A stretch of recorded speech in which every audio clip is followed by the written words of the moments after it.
समस्याओं का जब सैलाब आता है, तब आप अपने को स्थिर रख सकते हैं कि नहीं? दृढ़ चित्त रख सकते हैं कि नहीं? इसी को कहते हैं धैर्य। दाह क्रिया, वाली की दाह क्रिया करने की आवश्यकता है। इसमें रोने-धोने से नहीं चलेगा। यहां से श्री रामचंद्र जी बहुत सुंदर उपदेश देते हैं काल के बारे में।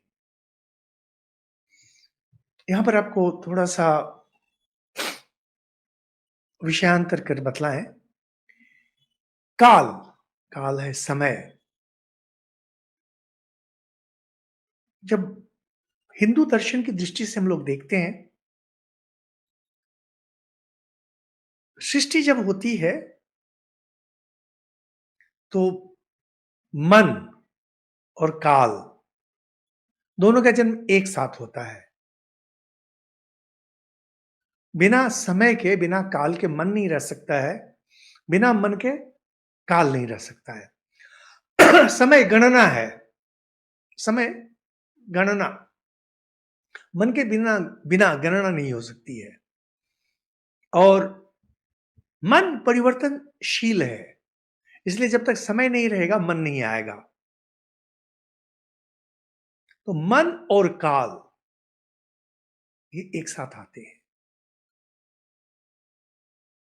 साथ में आकाश, आकाश का अर्थ है स्पेस। स्वामी विवेकानंद कहते थे टाइम स्पेस कॉजेशन। इसको अगर हम लोग दूसरी भाषा में, क्या अपने अनुसार आप कुछ भी कर सकते हैं, लेकिन मूलतः समय और काल, समय और मन, माने काल और मन। बहुत सुंदर यहां पर काल, काल पर कुछ श्लोक हैं। नियति कारणम लोके नियति कर्म साधनम, नियति सर्वभूतानां नियोगी स्वीय कारणम। नियति, नियति, भाष्यकार गण नियति का, नियति की व्याख्या की है काल के रूप में। हम लोग जिसे नियति कहते हैं ना, हम लोग जिसे भाग्य कहते हैं, हम लोग जिसे दैव कहते हैं, हम लोग कहते हैं कि ईश्वर की कृपा है, हम लोग कहते हैं कि भाग्य में नहीं बधा था, इस तरह की बातें कहते हैं। इसको ही तात्विक, तत्वदर्शी, मनीषी, ऋषि इसे नियति कहते हैं। उर्दू में जाकर ये नसीब बन जाता है। नसीब, नसीब हम लोग कहते हैं यहाँ लिखा हुआ। यहाँ लिखा हुआ कुछ नहीं रहता है। ये बच्चों को भुलाने के लिए जैसे चॉकलेट देते हैं, उसको बोलते हैं। यहाँ कुछ नहीं लिखा हुआ, नियति। परिवर्तनशील समय, परिवर्तनशील काल। नदी किनारे अगर आप कभी बैठे हैं, देखेंगे नदी की धार बह रही है, तरंगे कभी उठ रही हैं, कभी नीचे जा रही हैं, और आप उसके साथ अपने आप को सोच रहे हैं, ऊपर जा रहे हैं, नीचे जा रहे हैं, इत्यादि इत्यादि।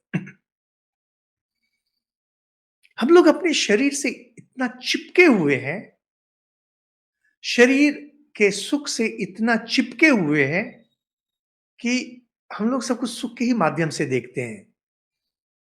वास्तविकता ऐसी नहीं है। वास्तविकता है कि संसार, सृष्टि एक नदी के प्रवाह के समान है, जिसमें मैं, आप सभी जल बिंदु हैं।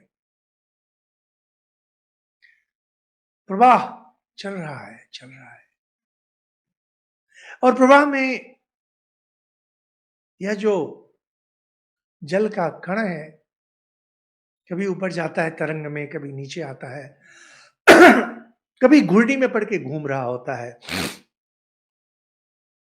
लेकिन जा रहे हैं सभी सामने। पीछे कोई नहीं जा सकता है, संभव नहीं है।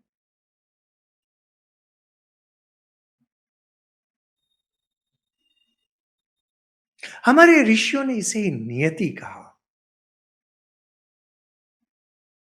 अगले पल क्या होगा, हम लोगों को किसी को नहीं पता है। आपका क्या होगा, मेरा क्या होगा, किसी को कुछ नहीं पता है। नियति ही कारणम लोके, क्योंकि नदी का प्रवाह है। हम लोग सोचते हैं ऐसा करेंगे ऐसा होगा, ऐसा करेंगे ऐसा होगा। होता नहीं है ऐसा। क्योंकि नियति ही कारणम। मैं बेलूर मठ में रहता हूँ, गंगा किनारे है। सुबह देखता हूँ माँ गंगा चली जा रही है। जैसे ही आप वहां पर दृष्टि डालेंगे, देखेंगे कि नदी आगे जा रही है, लेकिन तरंगे भी हैं, कहीं पर जल घूम भी रहा है, सब कुछ हो रहा है। कहना, आप अगर लंबी दृष्टि लें तो कह सकते हैं कि जल आगे की ओर जा रहा है, प्रवाहमान है। लेकिन एक छोटी सी जगह पर अगर आप बोले तो कहना बहुत मुश्किल होता है। हम लोग को सबको पता है कि हम लोग मुक्ति मुक्ति की ओर जा रहे हैं, और थोड़ा करीब लाएं तो मरने की ओर जा रहे हैं, मृत्यु की ओर। मुक्ति और मृत्यु, बस यही यही दो चीज है जो निश्चित है। इसके अलावा इस संसार में कुछ भी निश्चित नहीं है, कुछ भी नहीं। आपको धन प्राप्ति होगी नहीं होगी, यश प्राप्ति होगी नहीं होगी, नहीं कर सकते। यशस्वी व्यक्ति कब यशहीन हो जाए, श्रीयुक्त व्यक्ति कब श्रीहीन हो जाए, कहना असंभव है। क्योंकि यह सब कुछ नियति के हाथ में है। नियति ही कारणम लोके, ये सब शास्त्र हैं। इनको अगर एक बार हृदय में धारण कर लिया जाए, जीवन में बहुत शांति आती है। हम लोग के जीवन में अशांति है ही इसी कारण से, क्योंकि हम लोग ऋषि की बातों को हृदय में नहीं रखते हैं, नहीं रखना चाहते हैं। और नियति कर्म साधनम, कार्य का फल ये तो काल के हाथ में है।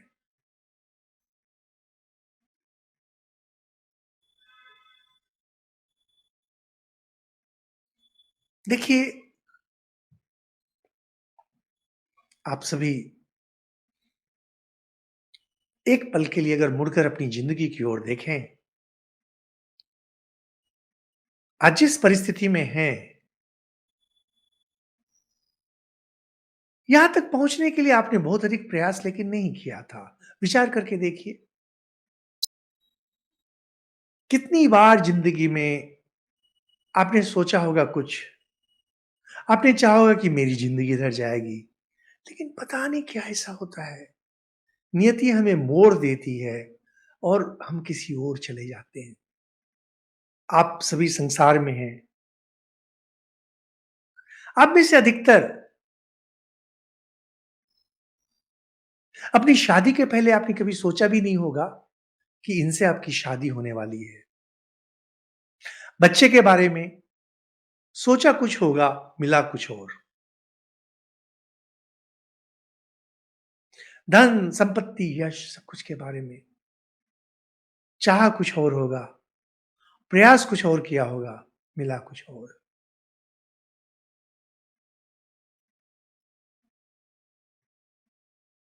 यही माया है, इसी को माया कहते हैं।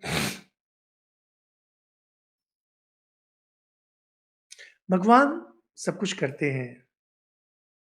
हमारी दृष्टि में काल काल प्रेरित है सब कुछ, लेकिन हमें लगता है कि मैं कर रहा हूं, मैं कर रहा हूं, मैं। सुबह शाम दिन रात मैं करते हैं। लेकिन जरा सा अगर विचार कर देखें तो आपको लगेगा कि कुछ भी नहीं। आज आप जहां तक पहुंचे, कितने लोग बोलते हैं I am a self made man, यहां तक मैं अपनी मेहनत से पहुंचा हूं। कोई नहीं पहुंचता अपनी मेहनत से। प्रकृति सबको ठेल कर वहां पहुंचाती है।